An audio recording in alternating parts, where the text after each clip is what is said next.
अब आपके बीच में कानपुर देहात से पधारे परम सिद्ध सम्मानी शिवनंदन जी तिवारी महाभारत की सुंदर कथा अपनी सुमधुर वाणी के द्वारा संगीत में आपको श्रवण कराएंगे। बोलिए भगवान की।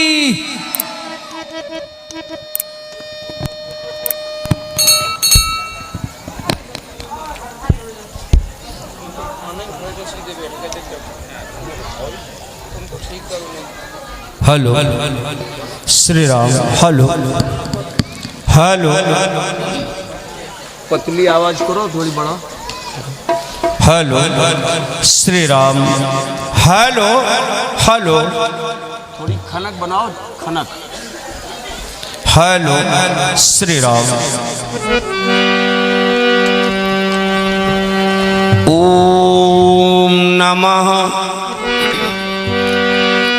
परमात्मने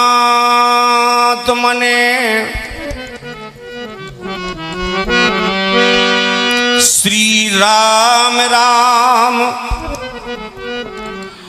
रघुनंदन राम राम श्री राम राम भरताग्रज राम राम श्री राम राम रण कर कश राम राम श्री राम राम शरणं भव राम राम। हे देव हे दयत हे भुवनैक बंधो हे कृष्ण हे चपल हे करुणैक सिंधु हे नाथ हे रमण हे नयनाभिराम हा हा कदानु भवतासु पदम दृशोर में नारायणं नमस्कृत नरं चैव नरोत्तमं देवीं सरस्वतीं व्यासं ततो जयमुदीरयेत्। बोलो शंकर भगवान की। संख्या भक्तों की अपार है। भारतवर्ष में रोगों को दवाई नहीं, स्मरण और जाप के माध्यम से रोग भागते हैं। लिखा है भूत पिशाच निकट नहीं आवे, भूत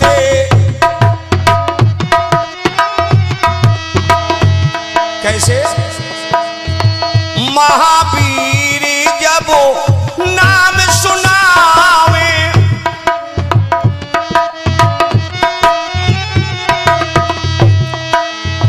और ये इन्हें डिग्री मिली कहां?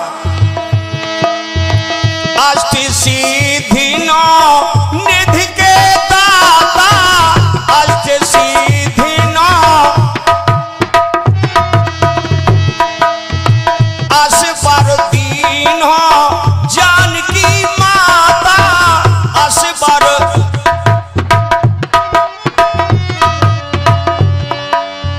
इसलिए जय हनुमान जय जय हनुमान, जय हनुमान जय जय हनुमान।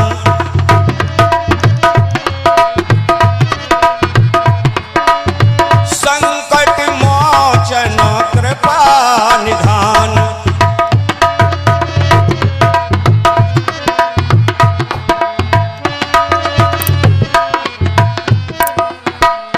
बोलो राधा कृष्ण की, बोलो बजरंग बली की। जय जय श्री राम। भैया थोड़ी और बढ़ावा। हाँ, महाभारत के प्रसंग को आप सभी भक्त पूर्व से सुन रहे हैं, क्योंकि हम तो महाभारत में इकलौते हैं और राम कथा में तो आप देख ही रहे हैं। तमाम जनपदों से विद्वान आपके सेवा में समर्पित हैं। आपने को आप समझ लीजिए, उनका भी समय बुरा आया। विराट नगर में अपने अपने वेश छिपाकर सेवा कर रहे हैं, नौकरी कर रहे हैं। आज राजा विराट का दरबार बड़े शांत में ढंग से चल रहा है। मैंने आपको बताया था, वो व्यक्ति जीवन में शांत रहता है जिसके जीवन में गंभीरता है, और गंभीरता उसी व्यक्ति में आएगी जो सदाचार और धर्म से जुड़ा है। वही घर शांत रहता है, वही सभा में शोभा बढ़ाता है, चार चांद लगाने का काम करता है।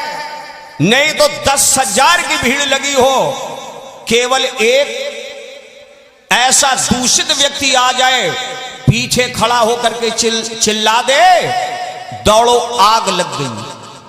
बोलो 10,000 की सभा तितर बितर होगी कि नहीं होगी?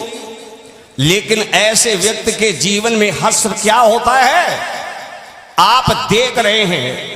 मैं नाम नहीं ले रहा हूं, लेकिन आप देख रहे हैं ऐसे व्यक्ति की जीवन में बड़ी दुर्गति होती है। राजा विराट का दरबार शांत में ढंग से सदन चल रहा है, तब तक एक व्यक्ति ने आकर के सभा को बिगाड़ने का काम किया।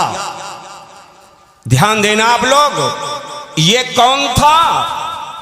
वैशंपायन जी ने राजा जनमेजय जी से कहा मैं इसका परिचय बता रहा हूं। राजा विराट का साला था कीचक, और जो ये सभा बिगाड़ने का काम करने आया है, ये कीचक का साला था।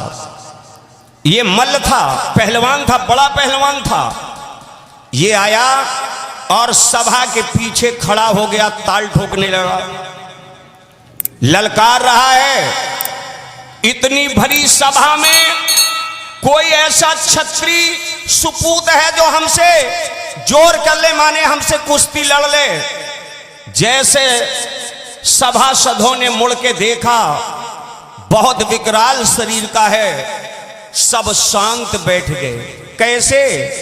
जो हम उम्र के हैं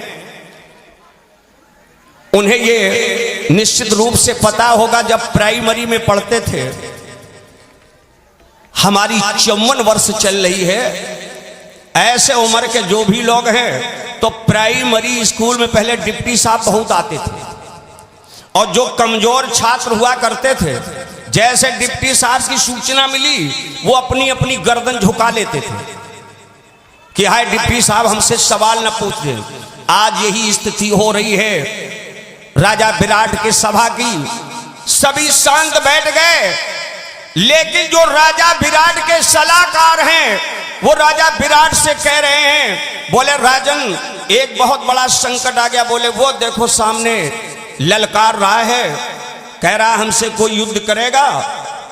विराट कहने लगे ये समस्या हमारी नहीं है, इसका मार्ग तुम्ही को प्रशस्त करना है, तरीका निकालो। बोले महाराज तरीका हमने निकाल लिया। बोले क्या निकाला है? बोले जो नई भर्ती में 5 आए हैं, इशारा था पांडवों के लिए। बोले जिसमें वो भंडारी है, रसोइया जो बनाता है, भीम के लिए इशारा किया। बोले महाराज उसकी मुठभेड़ करा दें, बाजी जीत जाएगी, अपनी जय जयकार हो जाएगी, मर जाएगा फेंकवा दिया जाएगा, ना तो अपना रिश्तेदार है ना अपने खानदान का है। विराट ने कहा ठीक है जल्दी बुलाओ। भीम के पास सूचना पहुंची, भीम राजा विराट के पास आए। राजा विराट कहते हैं भैया जयंतो देखो आज तुम्हारा राजा धर्म संकट में है, वो सामने देखो चुनौती दे रहा है, ललकार रहा है। एक काम करो, जरा इससे आजमाइश कर लो, लड़ लो, शायद अपनी बात बन जाए और दो बातें हो जाएंगी, हमारा काम हो जाएगा और तुम्हारा शक्ति परीक्षण हो जाएगा। कहा सुनो,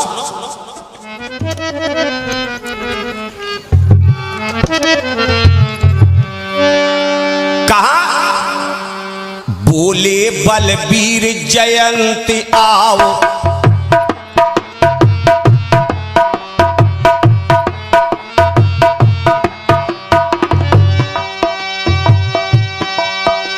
बोले बलबीर जयंती आओ, इस फट से जोड़ मिलाना है, इस दिल डॉल की रखना है, मेरी आबरू बचाना है।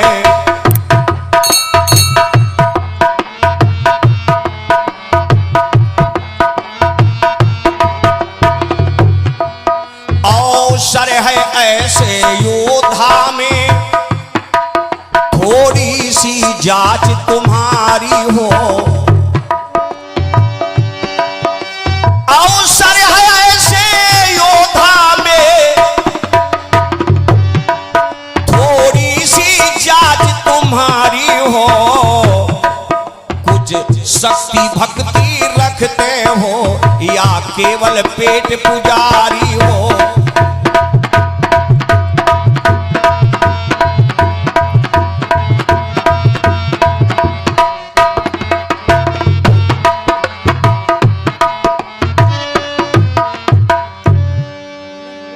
जैसे कहा वैसे भीम ने मन में विचार किया, कहा कुछ नहीं। बोले वैसे हमारा ये विभाग तो नहीं है लड़ने भिड़ने वाला, वर्तमान विभाग हमारा रसोईया विभाग है, भोजन बनाने वाला, लेकिन राजाज्ञा है, मैं यहां सेवादार हूं। बड़े सावधानी से विषय को समझ लें। समय की परिधि में रहकर भीम चले, उस राक्षस के पास आए, कहा भैया हम आपके पास भेजे गए हैं। राक्षस ने कहा तुम्हारा स्वागत है, लेकिन आने से पहले आपने परिणाम को सोचा है, परिणाम पर चिंतन अध्ययन किया है? बोले नहीं किया है। बोले आए हो तो स्वागत है, लेकिन एक याद रखना, अभी तक का ये इतिहास गवाही है, जो आया है वो जिंदा और जो गया है वो राम नाम सत्य है। बोले मार देते हो? बोले हां। हमें भी मार दोगे? बोले हां। अरे बोले ऐसा मत करो, आज थोड़ा सा समझौता कर लीजिए, आज हम दोनों लोग मिली जुली कुश्ती लड़ लें। यहां हमारी जन्मभूमि नहीं है, यहां तो हम नौकरी कर रहे हैं, हमारी मजबूरी ये है कि हम आपके पास इसलिए आए हैं, नहीं आते हैं तो हम बर्खास्त कर दिए जाएंगे, हमारा परिवार भटक जाएगा, भूखों मर जाएगा, इसलिए मैं तुमसे निवेदन करता हूं। लेकिन नमन नीच की अत दुखदाई, कहा भैया इसलिए निवेदन है, ये निवेदन किया, और दोनों की बात बना देना। केवल आशीर्वाद, मिलीजुली कुश्ती लड़ो, एक बार हम हार जाए, एक बार तुम हार जाओ। भैया इसलिए निवेदन है, दोनों की बात बना देना, राजा की बातें निभा देना, मेरे भी प्राण बचा देना, राजा की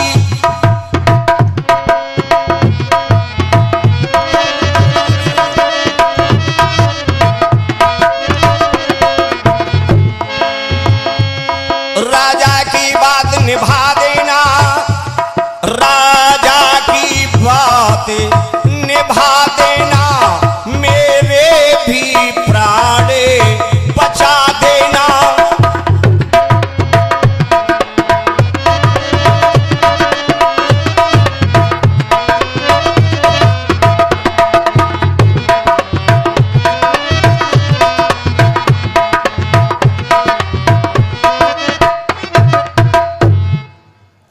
जैसे इतना कहा, मल्ल ने कहा अच्छा एक बात बताओ,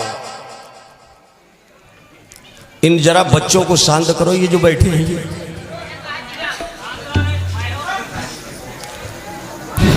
जैसे इतना कहा, केवल सिर्फ आज मिली जुली कुश्ती हो जाए, बोले बिल्कुल नहीं होगी। बोले अच्छा एक बात बताओ, अपनी इच्छा से आए हो या जबरदस्ती? भीम ने कहा इच्छा से मरना कौन चाहता है? बोले तो यहां से वापस हो जाओ।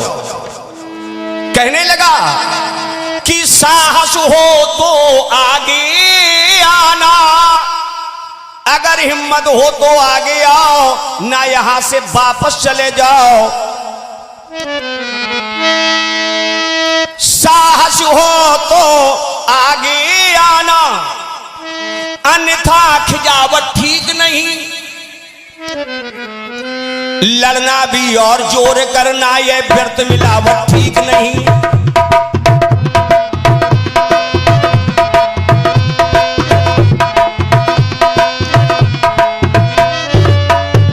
लड़ना भी और जोर करना, ये व्यर्थ मिलावट ठीक नहीं। लड़ना भी और जोर करना, ये व्यर्थ मिलावट ठीक नहीं।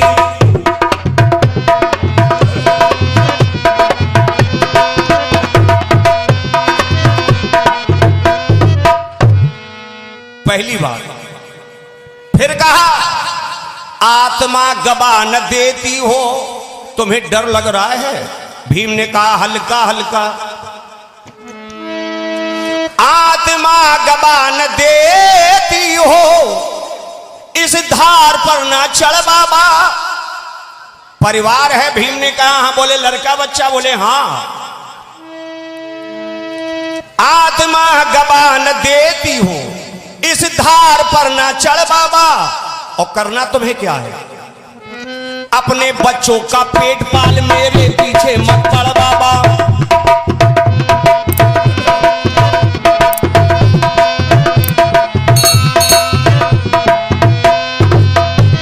अपने बच्चों का पेट पाल, मेरे पीछे मत पड़ बाबा।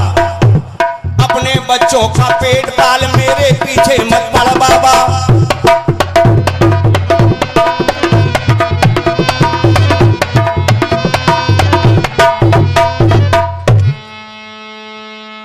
जैसे इतना कहा, भीम ने विचार किया, इसने हमें कमजोर समझ लिया है, लेकिन हम कमजोर नहीं हैं।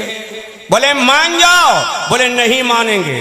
आपने देखा होगा, वैसे रायबरेली क्षेत्र में भले ही ना हो, हमारे कानपुर देहात औरैया में हमने देखा है, और अपने हमने जन्मभूमि गांव डेरापुर में देखा। जब दो पक्षों में मोहल्ले में लड़ाई हो जाती है गांव में, तो एक पक्ष कहता है हम कहा तो मान जाओ, दूसरा पक्ष कहता नहीं मानेंगे। बोले मान जाओ। बोले नहीं मानेंगे। बोले मिलाओ हाथ। होता कि नहीं होता? हाथ मिले, और जैसे हाथ मिले, इन शब्दों से आ गया भीमसेन में जोश,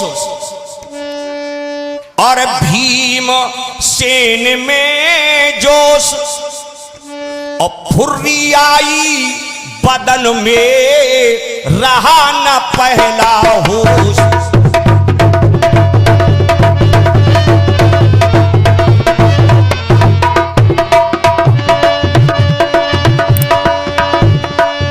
फुर्री आई बदन में, रहा न पहला होश।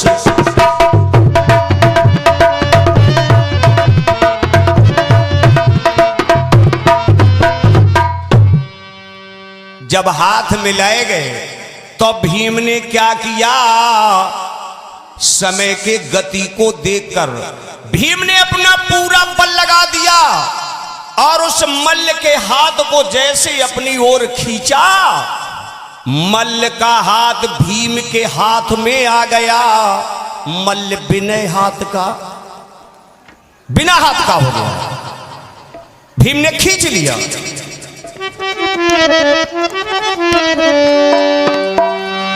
अब तो क्रोध में सुबाव हुआ, बाजू का बंद उखाड़ लिया और टांग को पकड़ कर टांग लिया और पृथ्वी पर उसे पछाड़ दिया।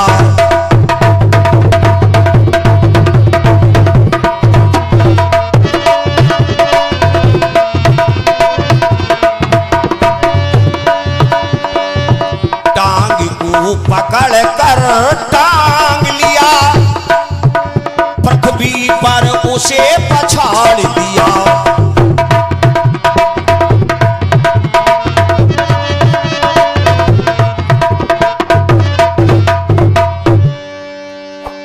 एक ही पटकी में धराशायी हो गया।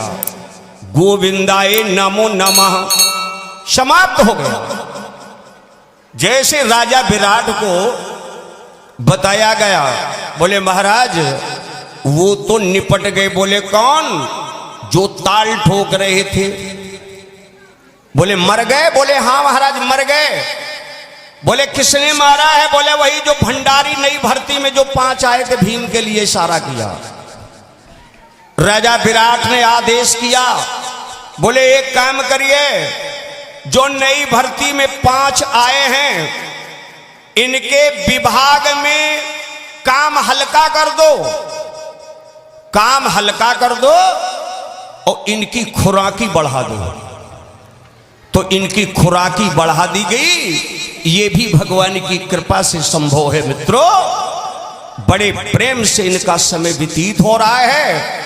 चलते चलते वो दौर आया जो आज हम लोग बड़े हर्षोल्लास के साथ दीपावली, उसके तीसरे दिन एक पवित्र त्योहार आता है भाई और बहन के बीच में भैया दूज का।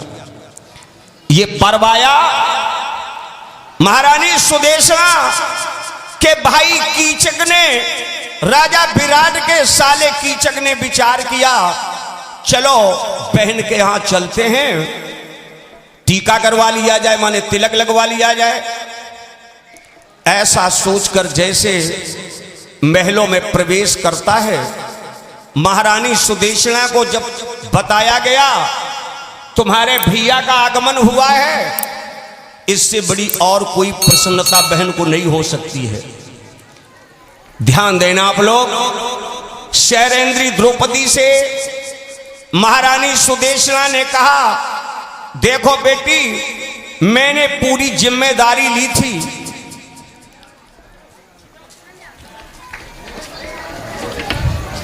मैंने कभी तुम्हें कहीं भेजने के लिए आदेश नहीं किया है। तुम मेरी धर्म की बेटी हो, लेकिन मेरा भैया आया है, सिर्फ और सिर्फ तुम्हारा इतना काम है, हमारे भैया को जरा जलपान करवा दो। ध्यान देना आप लोग। जलपान कराने के लिए शैलेंद्री द्रौपदी जैसे कीचक के पास पहुंची, कीचक ने देखा, आज मैं पहली बार देख रहा हूं, क्योंकि कोई साधारण नहीं है, भगवान कृष्ण की अनन्य भक्ता हैं, 5 कन्याओं में है प्रतिभा है, तेज झलक रहा है, व्यक्तित्व झलक रहा है। आज जैसे देवी को देखा, जलपान को तो स्वीकार नहीं किया, खड़ा हो गया और बहन सुदेशना के पास आ गया। इस भारतवर्ष की पवित्र आदर्शमयी नारी ने यह विचार कर लिया, कहीं न कहीं कोई न कोई कालिमा है। अभी मैंने दासी को भेजा है, शैलेंद्री को भेजा है, तत्काल ये महाराज यहां पधार चुके हैं, तो कोई रहस्य है। कहा भैया कैसे आना हुआ? कहा बहन जी हम इसलिए आए हैं, ध्यान देना आप लोग। कहा जिस दासी को ये कहने जा रहा है, इससे पहले एक रोक लगाई गई, ब्रेक लगाया गया। महारानी सुदेशना ने कहा भैया कहीं उस दासी के बारे में तो कोई चर्चा करने नहीं आए हो?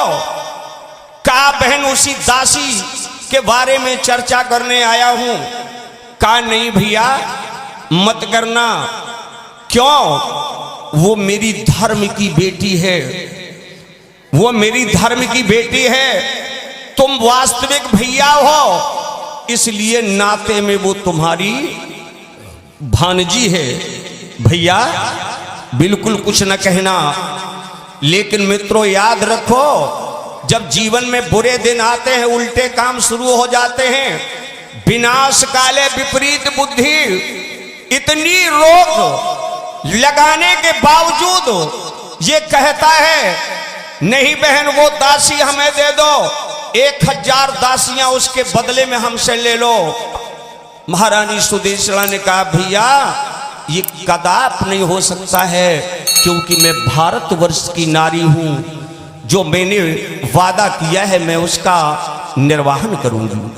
कहा तो आज से हमारे तुम्हारे रिश्ते समाप्त हो रहे हैं। धन्य है, हंसते हंसते टूटते हुए रिश्ते को स्वीकार कर लिया, वास्तविक रिश्ते को ठुकरा दिया, लेकिन धर्म के रिश्ते की रक्षा की।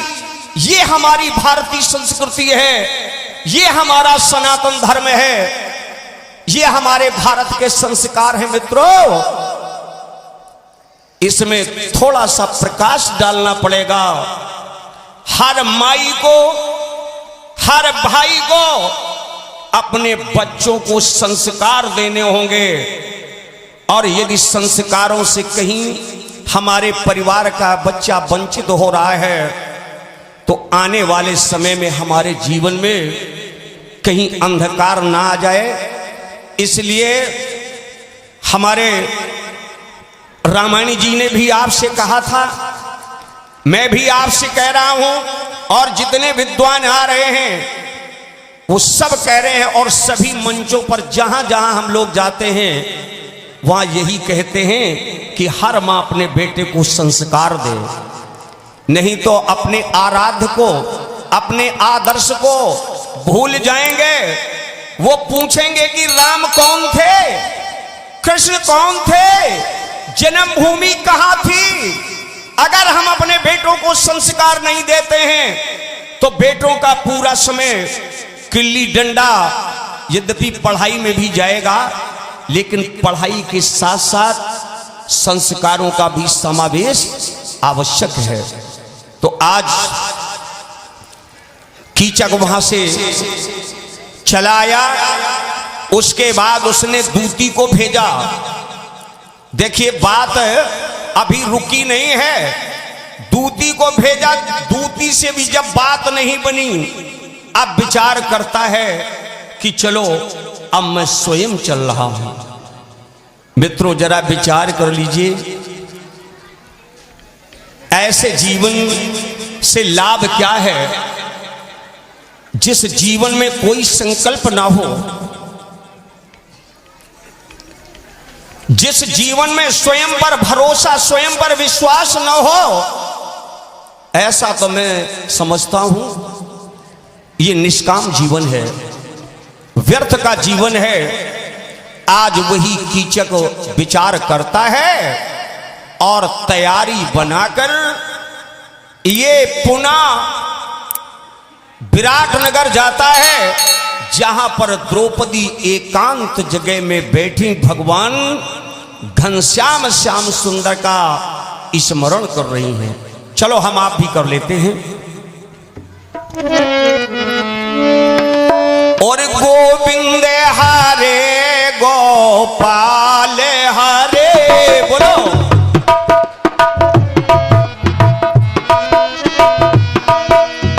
देखो आज ये तय हो जाएगा, देखने को मिल जाएगा द्रौपदी के कितने समर्थक हैं और कीचक के कितने समर्थक हैं।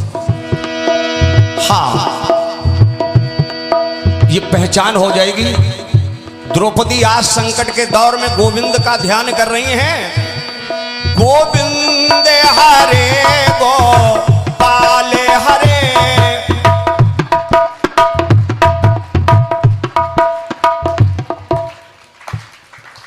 ये ताली काहे बजा रहे हैं? कुछ बोलो। एक एक पक्ष से हम बुला लेंगे, पहले आपसे नहीं। चलो पहले आपसे बुला लेते हैं। आप लोग कतई मत बोलिए। देखे कितने रायबरेली क्षेत्र के हिम्मत वाले और दमदार हैं। गोविंद हरे गोपाल हरे,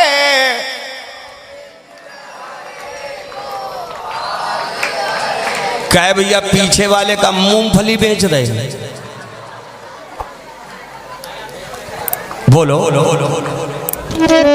गोविंद हरे गोपाल हरे। हाँ,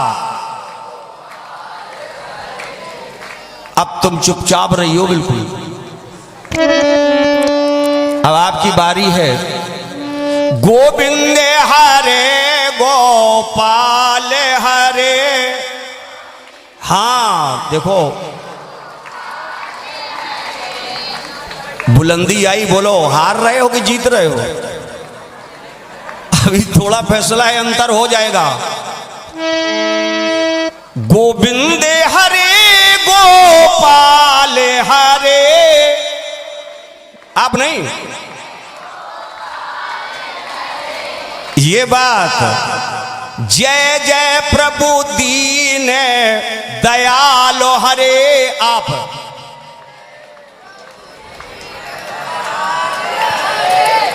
काहे कोई गिरगुटुआ दाबे है का? है? बोलो राधा कृष्ण की।